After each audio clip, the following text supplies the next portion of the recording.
ভারতীয় রেলের ইতিহাস শুধুমাত্র কিছু রাস্তা বা ইঞ্জিনের ইতিহাস নয়, এটি হলো একটি দেশের রূপান্তরের গল্প।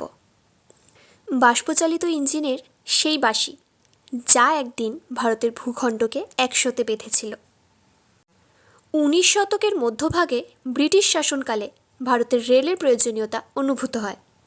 1840-এর দশকে এর পরিকল্পনা শুরু হয়। নানা যুক্তি, তর্ক আর পরিকল্পনার পর শেষ পর্যন্ত ইস্ট ইন্ডিয়া কোম্পানির আমলে রেলপথ নির্মাণের কাজ শুরু হয়। সুদূর বোম্বে থেকে থানে কঠিন পরিশ্রমের মাধ্যমে বসানো হয় ভারতের প্রথম রেল লাইন। 16 এপ্রিল 1853। ভারতীয় রেলের ইতিহাসে দিনটি ছিল এক গৌরবময় দিন। বড়ি বন্দর থেকে থানে পর্যন্ত চলল ভারতের প্রথম ট্রেন। সেই দিন 14টি বগিতে 400 জন যাত্রী নিয়ে সাহিব, সিন্ধু এবং সুলতান এই 3টি ইঞ্জিনের সাহায্যে শুরু হয়েছিল এক নতুন যুগ। এরপরই রেলের প্রসার ঘটে ভারতের পূর্ব প্রান্তে। ক্যালকাটা বা কলকাতা হয়ে ওঠে রেলের প্রধান কেন্দ্র। 1854 সালের 15ই অগস্ট হাওড়া থেকে হুগলি পর্যন্ত চলল পূর্ব ভারতের প্রথম রেল। হাওড়া স্টেশন থেকে পান্ডুয়া হয়ে হুগলি, এই পথে শুরু হয় বাংলার রেলযাত্রা। ধীরে ধীরে হাওড়া হয়ে ওঠে ভারতের অন্যতম ব্যস্ততম জংশন। পণ্য ও যাত্রী পরিবহনে আসে বিপ্লব। সময়ের সাথে সাথে ইঞ্জিন বদলেছে, বেড়েছে গতি। 1969-এ রাজধানীর মতো দ্রুতগামী ট্রেনের সূচনা হয়।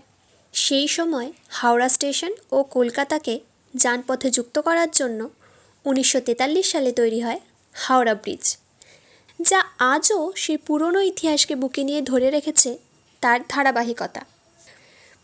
পৃথিবীর বৃহত্তম রেল নেটওয়ার্ক হিসেবে ভারতীয় রেল আজও কোটি কোটি মানুষের জীবনরেখা হিসেবে পরিচিত।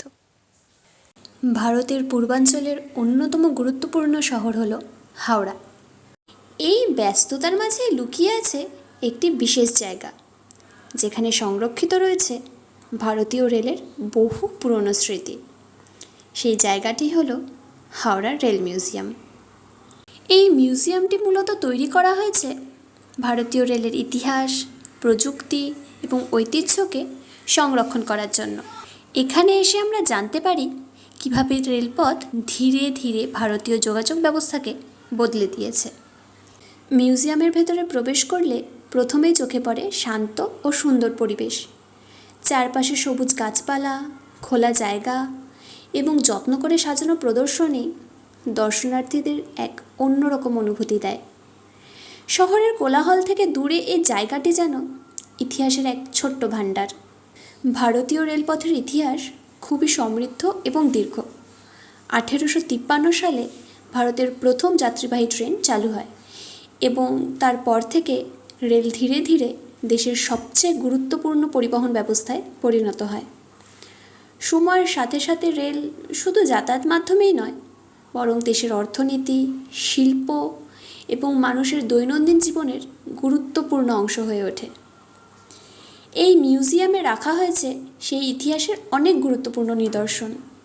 বিশেষ করে এখানে সংরক্ষিত রয়েছে পুরনো দিনের স্টিম লোকোমোটিভ, যা একসময় ভারতীয় রেলের প্রধান শক্তি ছিল। স্টিম লোকোমোটিভ ছিল সেই সময়ের প্রযুক্তিগত এক অসাধারণ উদ্ভাবন। কয়লা জ্বালিয়ে জল গরম করা হতো, আর সেই বাষ্পের শক্তিতেই চলত এই বিশাল ইঞ্জিনগুলো। বড় বড় চাকা, শক্ত লোহার কাঠামো এবং জটিল যন্ত্রাংশ মিলিয়ে এই ইঞ্জিনগুলো ছিল প্রকৌশল দক্ষতার এক চমৎকার উদাহরণ। একসময় এই ধরনের ট্রেন দেশের এক প্রান্ত থেকে আরেক প্রান্তে মানুষ ও পণ্য পরিবহন করত। দূরবর্তী শহর, গ্রাম এবং বন্দরকে যুক্ত করত রেলপথ। সেই সময় ট্রেনের শব্দ, স্টেশনের ব্যস্ততা এবং মানুষের যাতায়াত সব মিলিয়ে রেল ছিল এক বিশাল জীবন্ত ব্যবস্থা। আজকের দিনে প্রযুক্তি অনেক উন্নত হয়েছে। এখন রেলপথে ব্যবহৃত হয় আধুনিক ডিজেল এবং ইলেকট্রিক ইঞ্জিন। এগুলো দ্রুতগামী, শক্তিশালী এবং অনেক বেশি কার্যকর।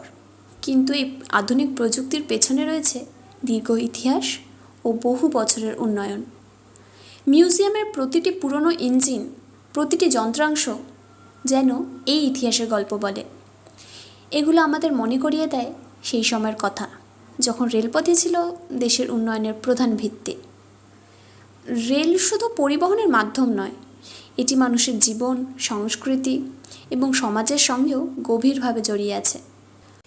এই মিউজিয়ামের অন্যতম আকর্ষণ হলো পুরনো দিনের সেই কাঠের কোচ বা বিশিষ্ট ব্যক্তিদের ব্যবহৃত স্যালন কারগুলো, যা আমাদের রাজার আমলের ভ্রমণের কথা মনে করায়। প্রতিটি সিগন্যাল, হাতের প্রদীপ আর লোহার চাকাগুলো যেন এখনও চুপি চুপি গল্প বলে চলে। হাজার হাজার যাত্রী আর লক্ষ লক্ষ রেলপথ অতিক্রম করার গল্প। ধীরে ধীরে দিন শেষ হয়, কিন্তু এই মিউজিয়ামের দেওয়ালে দেওয়ালে বেঁচে থাকে ভারতীয় রেলের সেই স্বর্ণালী ইতিহাস, যা আমাদের গর্ব। নতুন প্রজন্মের কাছে এই মিউজিয়াম যেন একটি বিদ্যাপীঠ, যেখানে দাঁড়ালে বোঝা যায় কত কঠিন পরিশ্রম আর মেধার বিনিময়ে আজকের এই আধুনিক রেল ব্যবস্থা গড়ে উঠেছে। এই রেল মিউজিয়াম থেকে বেরিয়ে আসার সময় মনে হয় সময় বদলে গেছে বটে, কিন্তু রেলের সেই আবেগ আজও অবিচল। ইতিহাসের এই পথ ধরেই ভারতীয় রেল এগিয়ে চলবে। আমি এখানে 1.5 ইয়ার্স ধরে আছি।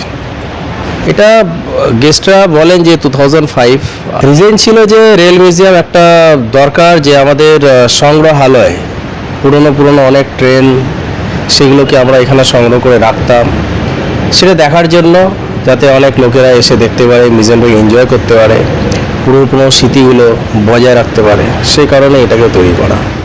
পার্ক আছে, রেল মিউজিয়াম আছে, রেল মিউজিয়াম ভিতরে সব কিছু দেখার আছে, বাচ্চারা আছে, বড়রা আছে, তারপর সার্কাস আছে, রেল টয় ট্রেন আছে, এখানে বাচ্চাদের ঘোরা সব সিন আছে। সব টাইমিং আছে 8 AM 8 PM, আর মর্নিং ওয়াকটা হচ্ছে 5 PM 8 PM।